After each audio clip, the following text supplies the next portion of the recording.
গাজীপুরের কালিয়াকৈরের বিভিন্ন কলকারখানা থেকে দিনরাত অপরিশোধিত তরল বর্জ্য নির্গত হচ্ছে। এতে ভয়াবহ দূষণের কবলে পড়েছেন উপজেলার কলাবাদা নামের একটি গ্রাম। তরল বর্জ্য নির্গত হয়ে নষ্ট হচ্ছে স্থানীয় খাল, বিল ও জমি। বিষাক্ত পানি ও দুর্গন্ধে শিশু, বৃদ্ধ সহ সকল বয়সী মানুষের চর্মরোগ, শ্বাসকষ্ট সহ নানা স্বাস্থ্যঝুঁকিতে ভুগছেন। এলাকা তো ডুবে জায়গা, ঘর থেকে বাইরে যায় না, পোলাইন স্কুলে যাইতে পারতেছে না, রিক্সা চালাইতে পারে না, অটো রিক্সাগুলো তলায় জায়গা। ট্যাঙ্কের পানি ছাড়ে পানি গরম, কালা কুটকুটা, মল টল ব্যাগ বেসে এসে পানির জন্য বানান জানা ময়লা পানি বিভিন্ন রকম সমস্যা দেখা দেয়। চলাচল অসুবিধা হয়, আমাদের পায়ে ঘা উপচানি শুরু হয়ে যায়। বৃষ্টির দিনে এই পানি আশেপাশের রাস্তাঘাটে ছড়িয়ে পড়লে চলাচলে দুর্ভোগে পড়েন এখানকার বাসিন্দারা।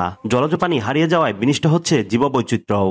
স্থানীয় বাসিন্দারা প্রশাসনের হস্তক্ষেপ ও পরিবেশ অধিদপ্তরের কার্যকর তদন্ত দাবি করেছেন। কয়েকটা ডাইং ফ্যাক্টরির পানির জায়গাতে আসে, এই পানি একাটু পানি ওই জায়গা ফ্যাক্টরি লেগে আছে কোম্পানিতে, জায়গাটা একটু ছাড়লে পানিটা জমে না। আর কারখানা কর্তৃপক্ষ বলছে তারা ইটিপি চালু রেখেই বর্জ্য নিষ্কাশন করেন। আশেপাশে ডাইং এর যে ফ্যাক্টরিগুলো আছে, ওরা যদি ডাইং এর ইটিপির পানিটা যদি পরিশোধন করে বৃষ্টির পানির সাথে যদি না ছাড়ে, তাহলে জলাবদ্ধতাটা হবে না। নর্মাল বৃষ্টি হলে কখনো জলাবদ্ধতা হয় না, কিন্তু বৃষ্টিটা হওয়ার সাথে সাথে ইটিপির পানিটা ছাড়ার কারণে মেইনলি জলাবদ্ধতাটা হচ্ছে। আর এদিকে বিষয়টি তদন্ত করে কার্যকরী ব্যবস্থা নেওয়ার কথা জানিয়েছেন পরিবেশ অধিদপ্তরের এই কর্মকর্তা।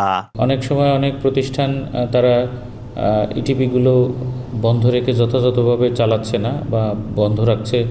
এগুলো আমাদের নলেজে যখনই আসে আমরা কিন্তু তাদের বিরুদ্ধে ব্যবস্থা নিচ্ছি। সর্বশেষ গত সপ্তাহে আমরা 9টি প্রতিষ্ঠানের সেবা সংযোগ বিচ্ছিন্ন করেছি। এসব শিল্প কারখানা যাতে পরিবেশ আইন মেনে সঠিকভাবে বর্জ্য ব্যবস্থাপনা করে, এ ব্যাপারে সরকারের কঠোর নজরদারি, আইন প্রয়োগ ও প্রত্যাশা করেছেন এলাকাবাসী। AKM শিশির, মাই টিভি, কালিয়াকৈর, গাজীপুর।